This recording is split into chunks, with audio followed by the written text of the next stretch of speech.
Hey everybody, Las Vegas Collectibles. My name is Jonathan, and I wanted to give an update about something I haven't done in probably months. But first of all, if you're new to the channel, you've coming by. Hello, welcome. Again, my name is Jonathan. I am an average Joe nobody, right? Like, got nothing really special. I was watching a lot of YouTube content. I retired out of the military, and then I had some free time. So I watched a lot of YouTube, and God, it was so sad to me. Everybody was like saying the same exact thing, and the news would say the same thing, and then YouTube would just repeat what was on the news, or like an article would come out, and then the YouTube would just repeat. So like, and I get the idea of it now because it reaches different audiences. I totally get it. But there's a lot of repetitive stuff, right? A lot of content creators say the same things, especially in the collectible world. There's very few that have different perspectives or provide different information. And so I was like, you know what? I'm going to start putting out my perspective. And so I have a weird background, and I think it creates different filters. So when I receive information, it creates a different perspective than other people. We all have different perspectives. Throughout your life, you're going to go through experiences that change how you interpret information that comes into your body, right, into your mind. And so it creates a different perspective on what's happening because of your life experiences. And so I have a very weird set of life experiences, I think. So it gives me a little different perspective on things. So anyways, that's why I started this channel a few months ago. I don't even know how many months ago, but I started investing in Public. And so Public is an app on your phone. I don't get any kickbacks or anything like that. It's just, I was watching Stephen Graham, I think at the time, and cool content creator. I think he puts out good information, uses a lot of data. You can tell he has a lot of free time on his hand to make those videos. But seems like a good dude. He put out that he uses Public, so I jumped on it, and I actually enjoy it. I like the social aspect of it. So you could like, every time you buy a stock, you can put a little comment as to why, and then it goes into like their social media world, and then other people can read those comments, they can like them, they can reply to them, etc. So I like that. I like the interactiveness of it.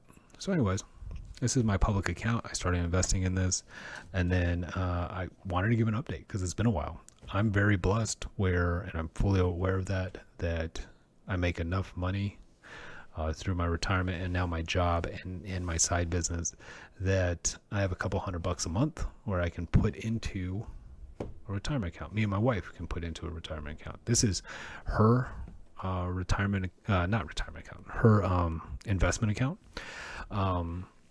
And so basically me and her are both just like on the same account, right? Like there's not two of them.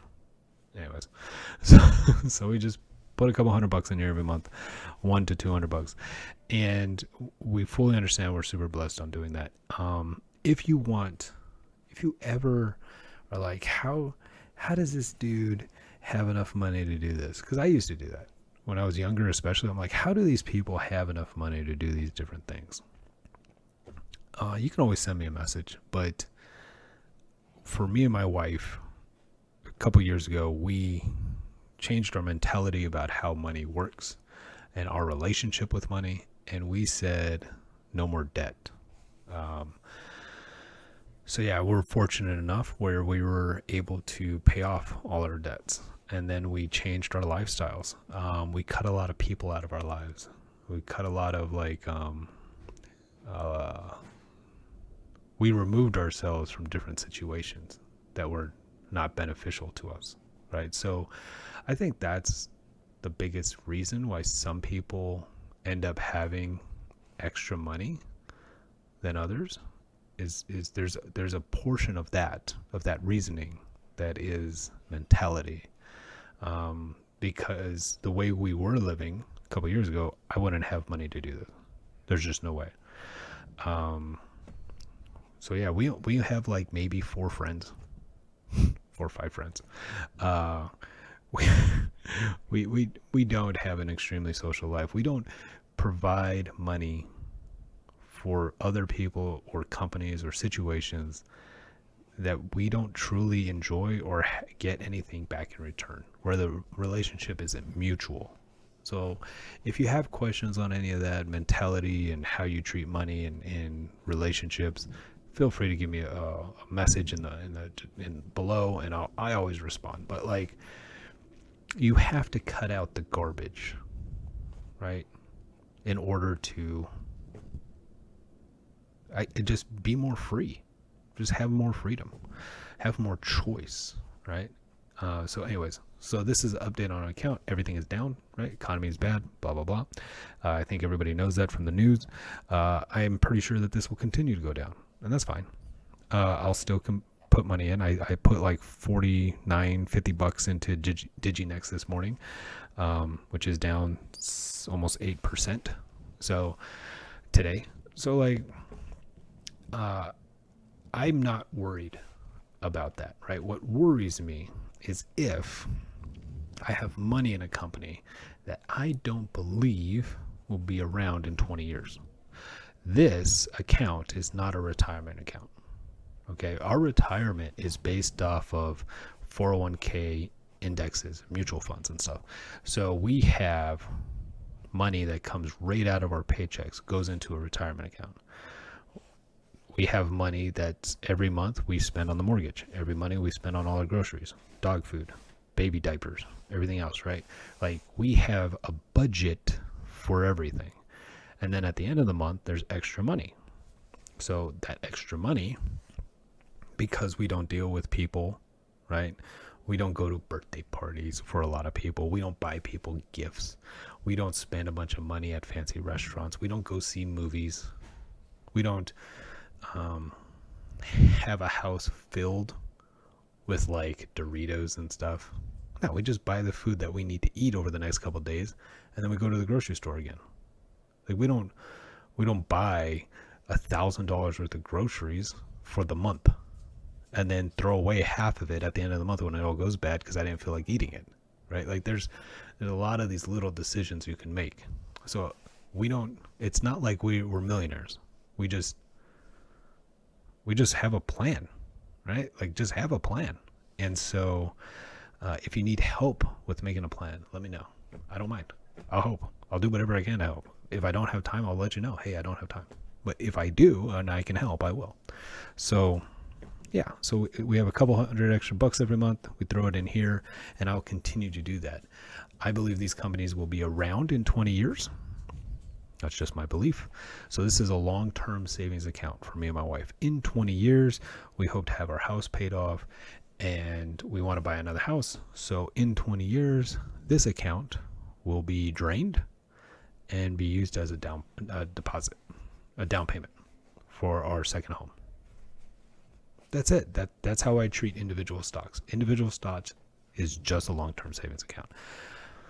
I've lost $431 in my long-term savings account since I started. That money's gone. Am I going to cry about it? No.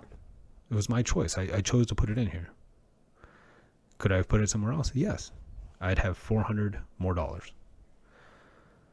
I wouldn't own anything. Like, I own these companies, right? Like, I have the opportunity and the potential to make money off of this in 20 years.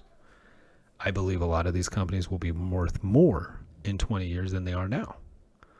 But at the same time, they can all fail, right? We could go to war. Somebody could drop a nuke on something. Like, everything could go to zero at any given time. That's always true. There's a million what ifs. But if you live long enough, you realize, oh, life isn't as fragile as you think it is. Stuff keeps going on. Like, I'm still alive.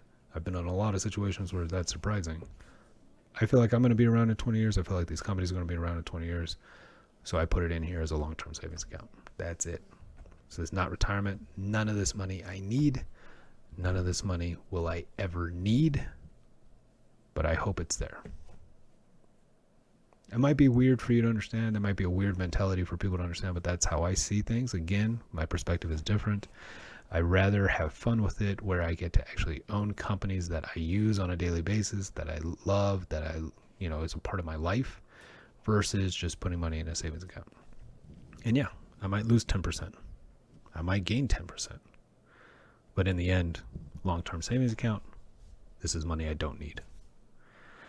I hope that perspective helps somebody out there. Maybe that'll give you some kind of ideas on how you want to look at money and how you want to treat money. I don't believe in individual stock picking for retirement or for any kind of needs that a person might have. If you are going to be dependent on your retirement income through investments, I strongly urge you to choose something stable, something more reliable, something with a proven history, like trusted mutual funds, index funds, and things like that. Other than that, hope that helped somebody out there. Hope that maybe gave somebody a different perspective on how to treat money and how to treat picking stocks. I don't know. That's just me. Take care, everybody.